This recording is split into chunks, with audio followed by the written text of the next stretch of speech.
একদম শেষ প্রান্তে ছিল একটি পুরনো পরিত্যক্ত বাড়ি। সবাই বলতো সেখানে নাকি রাতে অদ্ভুত শব্দ শোনা যায়। একদিন সাহস করে রাহাত আর তার বন্ধু সুজন ঠিক করলো তারা রাতে সেখানে যাবে। রাত 12টার দিকে তারা বাড়িটির সামনে পৌঁছালো। চারদিকে নিঃশব্দ ও ঝিঝির পোকার শব্দ। হঠাৎ ভেতর থেকে যেন কারো কান্নার আওয়াজ ভেসে এলো। সুমন ভয় পেয়ে বলল, চল ফিরে যাই। কিন্তু রাহাত এগিয়ে গেল।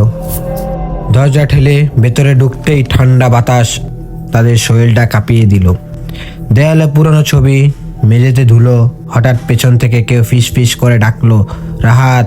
তারা ঘুরে দাঁড়ালো, কিন্তু কেউ নেই। দরজাটি নিজে নিজে খুলে গেল। ভিতরে ঢুকতেই তারা দেখলো সাদা কাপড় পরা এক ছায়ামতি দাঁড়িয়ে আছে। তার চোখ দুটো অদ্ভুতভাবে জ্বলছে। মুহূর্তেই বাতি নিভে গেল। পরদিন সকালে গ্রামের লোকজন সামনে রাহাত আর সুমনের জুতা পেল, কিন্তু তাদের আর কখনো খুঁজে পাওয়া যায়নি। তখন থেকেই গ্রামের মানুষ বলে ওই বাড়ি এখনো শিশির ডাকে। যদি আমাদের এই গল্পটি ভালো লেগে থাকে আপনাদের মাঝে, অবশ্যই কমেন্ট করে যাবেন। আজকের জন্য এটুকুই সমাপ্তি করি। নেক্সট ভিডিওতে নতুন এক গল্প নিয়ে আপনাদের মাঝে হাজির হব।